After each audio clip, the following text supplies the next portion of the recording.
biyya qabnaa biyya teenya san keessatti hangam takka dhugaan Oromootii fi lubbuun Oromoo tiifamaa jira eegamaa jira jedhu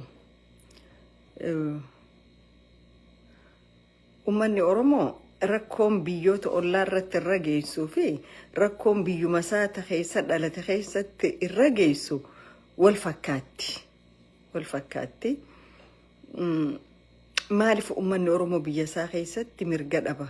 maaliif mataa ol qabatee deemuu dadhaba maaliif akka namaa jiraachuu dadhabaa yoo enne waa hedduutu jira jechuudha halaallu dura kaniin irraa hoo koomishinii dirree dhawaa kaje'u komishina polisa dirree dhawaa komishinii polisa dirree dhawaa dhiyootana namaatu haadha manaa ajjeesee to'annaa seeraa jala oolee jedhe namni ajjeese san nama kibbaatii jedhe kibba biyyittii jechuudha tole komishiniin dirree dhawaa kun akkana haqa namaa eegu kun intala Oromoo ta guyyaa adii magaalaa dirree dhawaa keessatti shiftoonni isaa rasaasan ajjeesan san nama san maaliif to'annaa seeraa jala oolchuu dadhabe nama san maaliif to'annaa seeraa jala oolchuu dadhabe gurbaan kibbaa intalanni ajjeese beekamaadha dhiinni ummata biyya sanii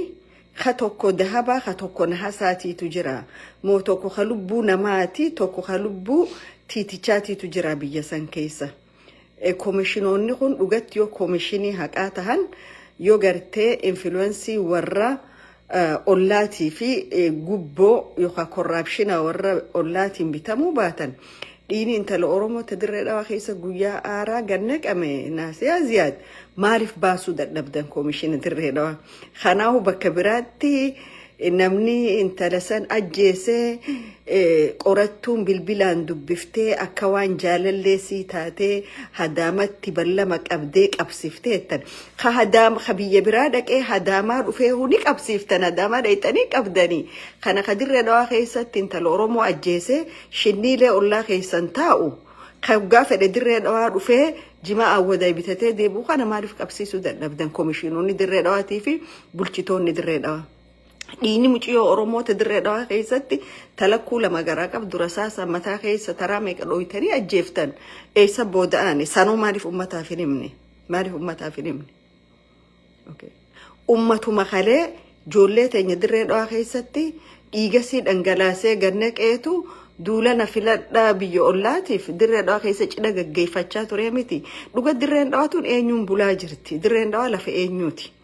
eenyu keessa mirga qaba eenyu keessa dhageettii qaba dirree dhawaa keessatti ummanni Oromoo waan torbaan kana dirree dhawaa keessa deemaa jiru achi laalee tilmaamuu danda'a jechuudha dirreen dhawaa haala akkam keessa ka jirtuu fi eenyuun akka bulaa jirtu kana kalamataa shiftoonni isaa warri liyyuu haayilii naannawa shanii Mustafee meeshaa naquuf kajoollee teenya takaraa deemtu qabee rasaasaan akkasii gubbaa dhaabbatu shiftoonni kun shiftaa akka isaanii ugas Mustafaan ka hogganamu kun kadheen gadda bahaa lolaa jee warra biyya ollaatirra lola labsee kun joollee Oromoo lama an dhalataan ilma jaarsooti kajeessan akkam akka godhaa turan agartanii jechuudha kanarratti bulchiinsi naannawaa maal ja'a hojiin kun hojii shiftoota isaati beekamaadha ummanni qawwee qabu ka shiftoonni kasaanii hidhachiisan akkasii hidhatanii dhaabbatanii Oromoo irratti kasi dhaadatan Oromoon kana keessatti kamitti farkaa jechuu barbaadeeti warri marxoo hidhatee dhaabbatu san isin ummatuma baadiyyaa maal seetan lakki liyyuu haayilii leenjifame akka liyyuu haayiliidha hin jaamneef uffata warra baadiyyaa yookaan marxoo warri baadiyyaa uffatu itti hidhanii akkasitti araraafanii jechuudha lubbuun Oromoo biyya san keessatti laata gatiin sii meeqa tanaaf amma yoo nama tokko shiftoota warra lameenii kanarraa qeensi cabe akkam akka tahan agartan lubbuu lameen kana ajjeesamoo ni jirtiin gaafii tiyyaas tahuu qabdi gaafii Oromoo guutuutis tahuu qabdi jechuudha biyya kalee EPRDF dhiiga ummata boochisaa ture gaafa TPLF jiru EPRDF Shiftoonni isaati fi shiftoonni ogaadeen kun hangan takka hin deemne fagaatanii arra garuu biyya Oromoo bulchaan Oromoodha, Prime Ministeriin Oromoodha, bulchaan Oromiyaa Oromoodha jettan keessatti Oromoon kabajaa dhabdee shiftoota isaatiin qabamtee rasaasni akka matatti qawwee qaban agartanii jechuudha. Uummanni Oromoo boru kana keessatti maal laala? Boruusaa akkamitti if arka? Kana keessatti karaa kaanii duulli karaa cinaasan deemu jiru akka itti fufee jira jechuudha. Lubbuun Oromoota qulqulluu karaa cinaasanitti karaa dirree baaduutti karaa ona jaarsoo kana keessatti akka baalaa harcaa jirti. Kanarraa Oromoonis dubbachaa jirtu, mootummaan federaalaa dubbachaa jiru, mootummaan Oromiyaa dubbachaa jiru jechuudha. Gariin nama korrapshinaan qabamee jira maqaan, gariin nama lootee seentoota ja'anii namni kun lakkuma daangaarra walitti dhiyaatuun afaan gosa tokkoo haasawa. Maqaa jaarsoo qabatanii lafa jaarsoo keessa bulchitoota adda addaa ta'anii kan uummata Oromoo dhiiga boochisaa jiru tokko kanaa jechuudha. Shoora guddaa katabachaa jiru namicha dameetikaa naannoo Oromiyaa bahaa keessaafu Harargee bahaa kajaan namicha gursum ta'u kana kadhaloonni jaarsoodha. Kan Oromoo jala dhokatee bulchiinsa naannoo adda addaa ona jaarsoo kana keessatti konnekshinii uummatee mootummaa kililii shaniitti waliidhatee Oromoota lafarraa buqqaasaa jira miti. Kanarra maal eega? Yookaan mootummaan naannoo Oromiyaa ifiin jiru Shimallis Abdiisaa yoo dhugatti mootummaa Oromiyaa taate, yoo Oromoo taate ummata kana khatti gadhiisaa jiru diina si hinja. Yoo dhugatti hortee ummata kanarraa ta'ee hiddaadhaatu ummata kanaa qabaatte ummata kanarraa roorroo tana dhorkuudhaaf daqiiqaa tokko sirraan fuudhuu jechuudha. Okay? Kabira amma Oromoon ka beekuun irra jiraatu hegereefillee itti yaaduu qabu. Shiftichi kililii shan bulchu ka Mustafee ifiin jiru warra Puntland shiftoota achi jiran wajjin hidhata akkam akka qabaachaa jiru laaluutu isinirra jiraata. Deebii afaan isaatiin naannawa kana dhufuu qabanii je. Dhiigni Oromoodha kan naannawa sanii jiguudhaaf deemu dhiiga xiqqaan ta'u jechuudha. Kanaaf Oromoon bakka jiru wal dhaggeeffatee rakkoo Oromoo irra deemaa jiruuf deebii kannootu irra jira. Kaleessa gaafa mootummaa ijoollee tana dura hagana takka Oromoo mataan gadi hin cabne, hangan takka Oromoon hin sablanne, hangan takka Oromoon qaanii keessa hin seenne jechuudha. Kanaaf warri garaaf bitamtanis garaa biddeena muraa takkaatu qubsa. Hedduudhaa miti. Garaaf jettanii qaama keessaniif gurguramtanii fedhii teessaniif gurguramtanii uummata Oromoo irratti yakki isin hojjechaa jirtan kun yeroo dheeraa isin hin deemsisuu jedhu barbaadeeti. Maaliif jennaan Oromoon numa laalawaan kana afetti isin usuu jechuudha. Kakaanii dhaadannoon karaa dirree dhawaatti deemtu kun dhaadannoon ammallee warri Jabuutiitii fi warri kililii shanii ofu jiran kun Hawaash gungaa dubbii qabaa. Imala karaa Hawaash kaja'an kun hangam takka konfidensii qabaataniiti dirreen dhawaa magaalaa guddittii Soomaaliitii kanuu hafee Hawaashii kajan dirree dhawaa keessatti wanni deemaa jiru maal fakkaata? Uummanni Oromoo kana sirriitti ilaaluutu irra jiraata jechuudha. Maaliif jennaan manni waa maleen aaruu jedhan, manni waa maleen aaruu bishaan waan keessa jirutu goosaa itti Oromoon. Jarri kun bilaash akkana dhaadachaa jiran. Harakaaniitiin mootummaa bulchiinsi dirree dhawaa kaifiin jiru kun it's very complicated. Bulchiinsa hafaafin keessa guutteedha. Hafaafin keessa guuttee isaan maallaqa kanninaafin lafti san gurguramtuu namni san dhumu dhimma isaaniitii miti. Silaa arra paartiin KFO'tii fi OLF dirree dhawaa keessattiin dorgoma je'ee dhufe bulchiinsi dirree dhawaa ni keessummeessa biyya sovereignty mataasii qabdu mootummaa biyya biraatiif baqattoonni isaa dirree dhawaa keessatti hoggaa akkas godhanii haala agarreessaniin mootummaa Jabuutii endorse godhan. This is unconstitutional. Seeraa miti wanni dirree dhawaatti. Dirreen dhawaatuun eenyu jala bulu jirti, eenyuun bulaa jirtiin gaafii Oromoo qofa cufaatii jechuudha. Dhugatti Oromoon tokko arra ka paartii siyaasaatu hin tahin akkasii waa godhachuu ni danda'a. Akka amma dheengadda agarre kanatti akka buqqaatonni yookaan shiftoonni yookaan baqattoonni warra isaa dirree dhawaa keessatti endorsementii mootummaa Jabuutiitiif godhan sanitti godhachuu ni danda'a. warri Affaar yoo mootummaa dorgoman dhufanii dirree dhawaa keessatti mootummaa Affaarii tajabuutii deeggaruudhaaf walkamiin akkasii yookaan qophiin akkasii ni godhamtii fi tanaaf dirreen dhawaa eenyuun bulaa jirtiin gaafii Oromoon gaafachaa qabu gaafachuudha qaburraa tokko. Okay. Waan seera addunyaa keessa hin jirre seera biyya takkaa keessa hin jirre biitti sun akka sirnaan seeraan bulaa hin jirre waan kanarratti agartaa jechuudha. I am sure Oromoon eventii takka godhatee akkas godhee nagaan galuu hin danda'u jechuudha. Garuu ummanni Oromoo kanaas qaceellotti keessa laaluutu irra jira. Haalli immoo walumaa gala Oromoon keessa jirtu haruma cufaan waan laallee agarru. Angaafin kiyya guddaan kaganamaa galgala sammuu tiyya keessaa mataa kiyya keessaan baane bulchitoota Harargee guutummaa kaifiin jedhuu fi generaalota Oromoo kaifiin jedhu so called generals. Generaalli Oromoo kun yoo dhugatti Oromoo tahan yoo dhugatti daangaa kabachiisan ta'e yoo dhugatti sovereignty biyya takkaatiif dursa kannan waardiyaa biyya takkaa tahan generaalonni Oromoo kun Oromiyaa akkana karayyuun daangaansi cabaa jiru Oromiyaa akkanatti karayyuun dhiigaa jirtu tanaaf deebii maaliif hin kennine maaliif ta'anii ilaalan bara dargiidhaa bara mootummaa Mangistuu Hayilamaariyaam shiftoonni Somaalee shiftoota Isaa taanaan shiftoota Ogaadeen hangan takka lafa Oromoo yookaan daangaa biyya sanii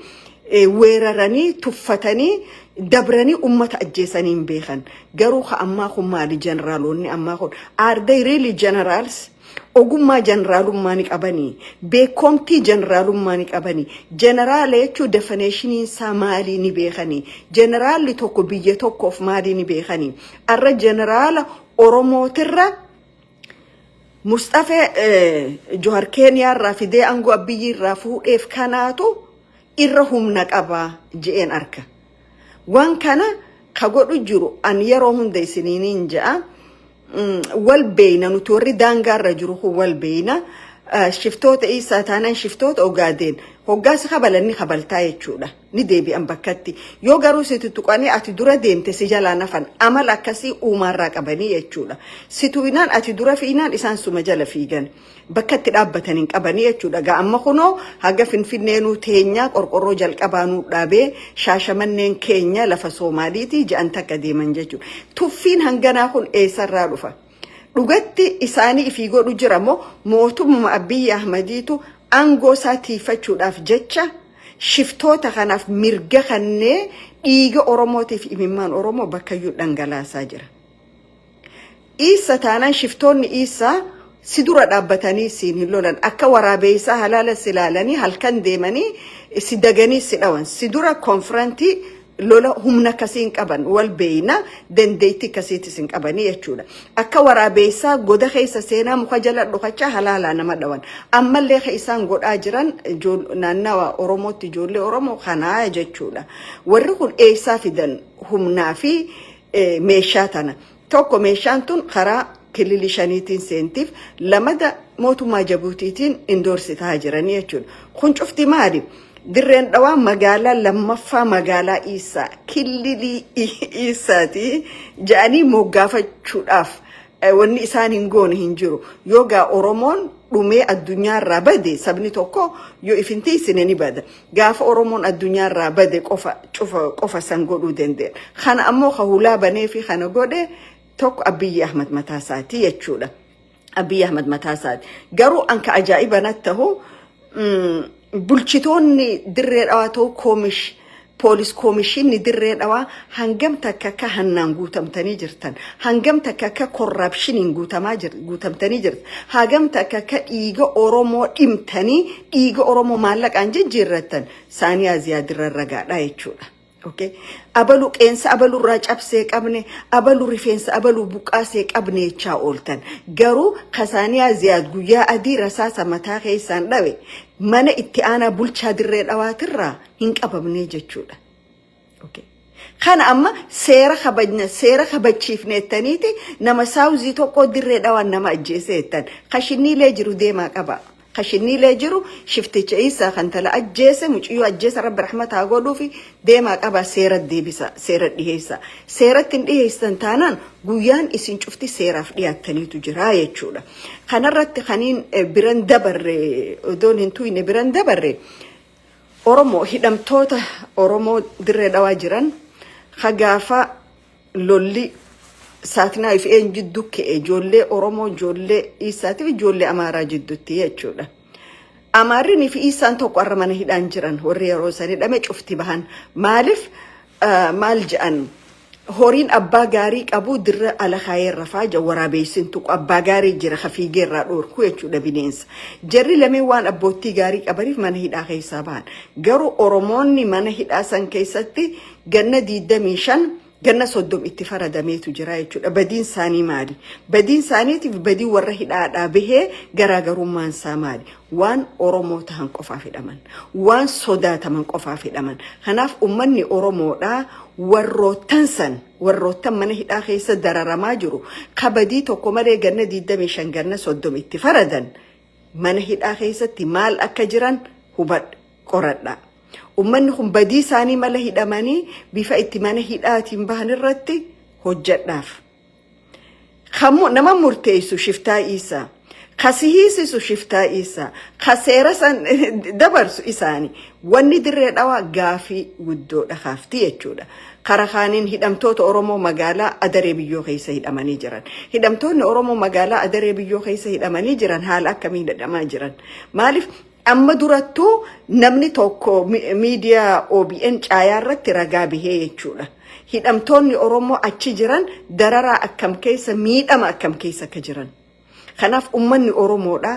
jala bu'aatii gaafadha wanni Oromoo keessa jiru laafaadha miti kharakhaan komi waan biyyasanii eessa qabanii eessa ka gadhiisan nama rakkisa komishinni biyyoolessaa naannawa hanganaa akka Adaree jala deebisuu gaafannee jettan gaafachuun bareedaadha gaafachuun bareedaadha anjara kanallee hedduu warraa haasawuun fedhu jara Adaree kanarraa haasawuun fedhu dhugaa rabbiirraa haasawuun fedhu maaliif isaan ka'ayyoo fuudheetu naa abboodha jedhanii Tigreen dhuftus isaan Tigreedha Amaarri dhufus Amaara Soomaaliin dhuftus Soomaalii Oromoon dhuftus Oromoo isaan xaaxaan qaban kanaaf jabaachuu keenya qofaatu murteessaadha waan naannawa sanirra deemuuf Oromoon harka wal qabachuu Oromoon wal jabeeffachuu Oromoon akka Oromoo dhaabbatee falmachuu baha jiraattu kaaba jiraattu kibba jiraattu tokkummaan Oromoo murteessaadha Oromoon yoo walit dhufe addunyaa tanarratti wanni inni hin jijjiirren jiru jechuudha Oromoon ummata akkam akka ta'e addunyaalleen sochii qeeroo irratti ragaa baatee fi jirte jechuudha Oromoon ummata lafa namaa barbaadu miti ummata saba biraa dirqiin Oromoo tahaa jedhu miti Oromoon Oromoo teetu ummata jiraachuu fedhu ummata lafa isaarra jiraachuu barbaadu haqa namaatti hin dabarre haqa isaatis namaaf hin dabarsine jechuudha garuu arra keessatti shiftoonni adda addaa kun mootummaa kana irkatanii mirga Oromootii fi dhiiga Oromoo ganne qallaallaa kunis it's matter of time yerootu fide yerootu fixaa jechuudha kanaas harakhaaniitiin wanni mallee naannawa Booranaa keessa deemaa jiru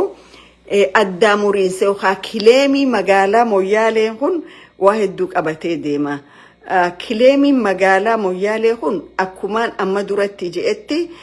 qabaattoottan shiftaa Ziyaad Barree mootummaa Keeniyaa keessa jiran naggaadoonni isaanii kanaannawa san jiran akki bifni isaan itti irratti investiin goone naannawa kana control godhachuudhaaf ammallee deemaa jiranii jechuudha kana mootummaa federaalaa keessa warri lamalleen ka harka qabu ni jiranii jechuudha fakkeenya warra lameen federaalaa keessa jiru keessa obbaleetti nama tokko hawaan kanarratti invest godhaa jirtu jechuudha maaliif naannawni Moyyaalee kun madda galaanaatiin adda baasuun ni ulfaata madda galaanaa buufata galaanaa jechuu dandeessa bakka wannoonni hedduun asiin seenan jarattiin tun naannawa san cufa control goote Oromoo irratti dhiibbaa fichisiisuudhaaf wanni isiin godhaa hin jirtu jechuudha kanaaf Oromoon bayyanachuu qaba Oromoon arkuu qaba Oromoo firrisaa yoo jiraate Oromoo qofa no matter what firri oromoodha ala tokkoon isaan jiru wal miinus wal dhiibnus wal ajjeefnus wal jibbinus oromoodhaa fi jechuudha habira tokko illee hin jiru garuu arra yeroo itti lakki ati oromoodha saba kana miliyoon 10 siihanni naan oromoo mitiji kuma dimbashan siihanni na ati nuti oromoo mitiji waan jaanitu heddumminni oromoodha hirriba ummata dhorkee jira baay'inni oromoodha qabeenyi ummata oromoodha hirriba dhorkee jira jechuudha tanaaf qabeenyi oromoo kana akkami kileem godhuu barbaadu oromoo keessa tokko cabsatanii ekonomiidhaan waan adda godhanii gosa isaanii galchanii kunoo lakkoofsa keenya hammanaa jechuu barbaadan jechuudha warra dur ummata xiqqaa tokko tureetu arra sadarkaa sabaatii jaanuti lakki isin saban geenye ennaan fakkeenya amma waan tokko waan akka mana hakimaa waan akka mana barumsaa faa jaaranii lolaan nu dadhaban oromoo cabsuu lolaan dadhaban maaliin dhufan psychological warriin dhufanii jechuudha lola sammuudha bakka dureemmanni baromsaan jira barkuno abaluu mana baromsaa si jaare abaluu to hakima si jaare maalla inni jaare maallaq oromooti lafti inni irra jaares lafa oromooti irra jaarte maallaq oromooti irra jaarte lafti sangaru lafa abbaa keetiiti miti lafa abbaa kiyyaati anaa fi lafa abbaa kiyyaati jechuudha lafa abbaa kiyyaarraa oromoo dhiibdee abbaa irra tahuu hin dandeessu jechuudha maaliif an oromoo ta'een dhaladhe oromoo ta'een guddadhe arra guyyaa keessaa ka'ee gosa biraa ta'uu hin danda'u guyyaa keessaa ka'ee gosa biraatti ilma galuu hin danda'u jechuudha ati kakalee oromoo turte arra eega identity crisis dhufee gosa biraa himatte ta'e ummata oromoo burjaajeessuuf ummanni oromoo akka saddeeta isaa marxoo isaa darbee waan biraa godhuun godheettee yoo yaadde yeroo gabaabaaf godhuu dandeessa hanga dhumaatti hin dandeenye ani ummatoota oromoo keessa jiraate oromoo jibbuuf waan tokkoon jechuu barbaada oromoo tana balleessuudhaaf warri isin dura humna qabu ni dadhabe aadaa oromoo balleessuuf warri isin dura humna qabu ni dadhabe afaan oromoo balleessuuf warri isin dura humna qabu ni dadhabe seenaa oromoo balleessuuf warri isin dura humna qabu ni dadhabe waan ta'eef waan hin dandeenye tirarra'aa jirtanii jechuudha arra seenaa calanqoo hoggaa kireem gootan seenaa cadii calanqoo seenaa bakaruu areefa hoggaa bilee hoggaa bilee waan digoo seenaa teessan gootan agarra seenaa oromoo saamuun ummata biraatu gatii kafalchiise jechuudha warra hedduudha seenaa oromoo gootummaa oromoo ni saamnaa ni dhaallajee warri dhaaluu dadhabee isinis warruma isin duraa kadur gartee jala maxxantanii jiraattan sanirraa copy fudhattanii sanama oromoo irratti apply godhuu barbaadan this is we are living in 21st century jaarraa 21ffaa keessa jirra jaarraa ilmi namaa seenaa walii hatuu hin dandeenye seenaa calii calanqoo yoo himaa jaan oromoo caala ka himuun jiru seenaa calii calanqoo hagatii itti kafale ilmaan oromooti jechuudha okay yeroo sanisin jiraachuu keessanuu hin beeynu jechuudha maybe yeroo san doonni zeeyla afaarraa gabbuutanii amnafaa deemuu jirtan ta'a kara kaanii maali seenaa kushaa tahuu seenaa harlaa tahuu hoggaa kileem godhan agarraa jechuudha amma keessatti seenaa walii wal dhaaluun hin dandeemu dhiirti oromoo yoo dhumtelleen bakka dubartoonni oromoo jiranitti seenaa oromoo hatuus hin dandeessan dhaaluus hin dandeessanii jechuudha oromoon dhaloota hedduudha qaba oromoon ilmaan hedduudha qaba kakaani waan tokkoon jechuu barbaadu waan tokkoon hin dhaammadhu dargaggoota oromoo biyya keessaa baasanii biyya ollaatti ka isaan dhuman bahar irratti ka isaan dhuman hujii hedduu hojjetamaa jira rabbii ja'a ijoollee teessan ta biyyaa baatu akka biyyaan baane godha lafa oromoo qullisanii warra lafa oromoo abbaa itti tahuu barbaaduutu horii guddaa warra nama dabarsu kanaaf guddinaan irratti invest godhanii akka dargaggoota oromoo biyya keessaa baasan ka godhaa jiru warroota arra oromoo irratti duula banna yookaan lafa oromoo kileem goona jedhu kana maaliif yoo laaltan biyya takka ummata hoggaa keessaa guuran biyya ifiiniin buleettu doonni isaaniitiin itti deemtu jabuuti haa ta'uu Pooltulaand haa ta'uu biyya joolloonni oromoo itti bahar seenanii itti yaa'an kana mootummaatu jira mootummaan lachuutii fi warri lubbuu ilmaan oromoo kumaatamaan oromiyaa keessaa baasee biyya kana isin geessina jedhu kun hidhata qaba kun dargaggoota oromoodha biyya keessaa dhabamsiisu jechuudha. Biyya Oromoo abbaa irratti of dargaggoonni Oromoo baduudha qaba. Kanaaf haawwan Oromoo kalas biyyuma san keessa dhalannee guddanne nu cufti guddinumaan baane. Okay,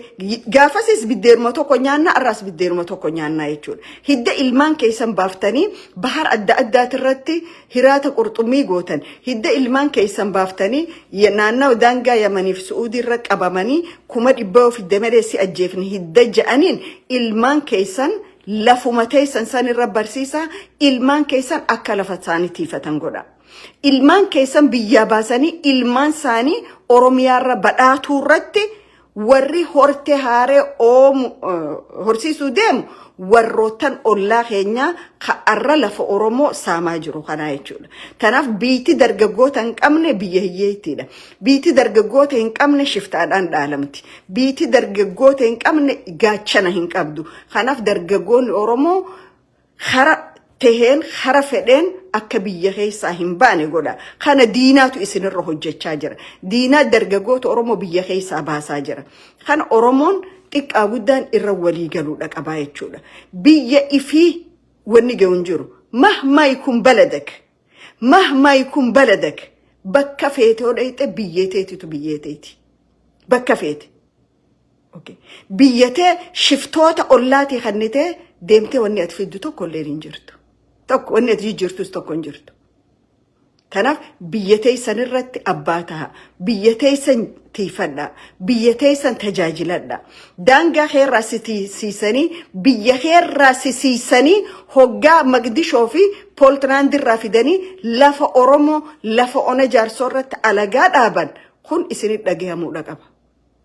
Wanni lafaa addunyaa keessatti ibidda ta'alu jirtu isiidha. Wanni lafaa ta addunyaan itti wal balleessu jirtu isiidha. Lafti tuntiyya daangaan kun kiyyaani ilmi namaa wal balleessu jira. Kanaaf Oromiyaa badhaatu alagaa hin saamsisin. Mootummaa siifalmu yoo hin qabaanne akkuma kalee mootummaa arra biyya bulchaa jiru kana TPLF jalaa bilisa baaftetti lafa Oromoo shiftoota weerartoota warra ollaa jalaa bilisa baasiin siinjaa fayyaata abbootiin gadaa yoo jiraattan an jiraattaniif jiraachuu dhaba keessan hin beeku joollee Oromoo joollee nuti ilmaan jaarsooti jedhu kashiftoonni isaa qawween gubbaa dhaabbatan san yoo jala buutanii hin barbaanne badiintun abbaa gadaa afran qalloo irra galti jechuudha. Maaliif yeroo hedduu shiftoota isaatiif ka afaan ta'ee dubbatu si waan ta'eef ilmaan Oromoo kun isaan kalee qawwee afaanii qaban jiraatan jiraasaanii miidiyaan ummata agarsiisi yoo du'an du'a isaanii ummata himi ummanni Oromoo duba akkamitti ka gumaa isaa baafatu ni beekaa jechuudha. Kanaaf fayyaataa nagaan jiraadha horaa bulaa jeneraalonni Oromoodha ka korraapshiniin guutamtan ka hannaan guutamtan ka garaan keessan akka dubartii ji'a 9 garaa qabu bohoytanii warri deemtan kun warri mooraala hin qabne warri hadooddi ummata kanaan qabne warri daangaan sarbamu dhimma keessan hin tahin jeneraalota amma duratti bara dargii biyyaa baane gaafa bara dargii san daangaan kun ni kabajame hin cabu jee dhaabbatee ummata shiftoota kan likki galche sanirraa barnoota fudhadha. Biitti ifii laaftuudha miti. Biitti ifii sabloodhaa miti. Jeneraalummaan keessanuu ammaal akka ta'e naan galu. Jeneraalummaan keessan Wallagga irratti liyyuu haayilii bobbaasuudha. Jeneraalummaan keessan shawaarratti lafa tuulama dirooniidhaan dha'uudha. Jeneraalummaan keessan miskiinoota Oromoo kadalagatu shanee dheettanii milishaa teessanii fi liyyuu poolisii keessanitti erguudha. Jeneraalummaan keessan silaa shiftoota Ziyaad Barreetii fi shiftoota isaa kadaangaa Oromiyaa cabsee seenaa jiru kan achirra agarsiiftanii jechuudha silaa hojiin teessan. Garuu cufti keessan korraapshinii waan qabamtaniif tokkoon keessan dubbachuu hin dandeessan. Jeneraalota biyya sanii keessa only one individual general tokko qofa hanna diinagdeen hamatamne hanna lafa saaminsaatiin kan hamatamne jechuudha. Fayyaaleessa tokko hoggaa gabbee kuma fedhattaasaa deema. Korraapshinii lafa hatuu keessan jiru, maallaqa hatuu keessan jiru, kotorbaandii keessan jiru.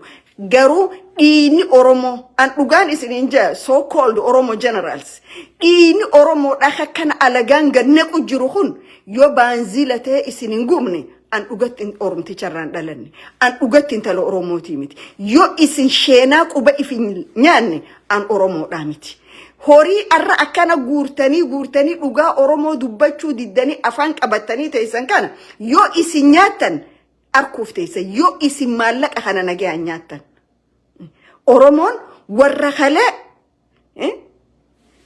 maal harqoota gabrummaa harqoota TPLF isinirraa buusee bar warri arra kanatti isin du'an laaluu jirtan kun warroonni isin du'an laaluu jirtan qaxaleen ilmaan Oromoo bar magaalaa wacaalee keessatti finfinneen lafa teenya jee wareegamanii bar warri takkaa finfinneen arkin arra garuu cinaasan cinaacha keenya bakkeennatti shiftoota Ziyaad Barree Mustafaa Agjariin hogganamu ummata Oromootiin ka ficcisiisaa jiru jeneraalota Oromooti jechuudha. Kana seenaanis numa dubbachuuf ta'a isinis garuu gatii kafaluuf teessan ummata cinaasan jabaadhaa Oromummaa keessaniin jabaadhaa ummata Oromoo wal ajaa'ibna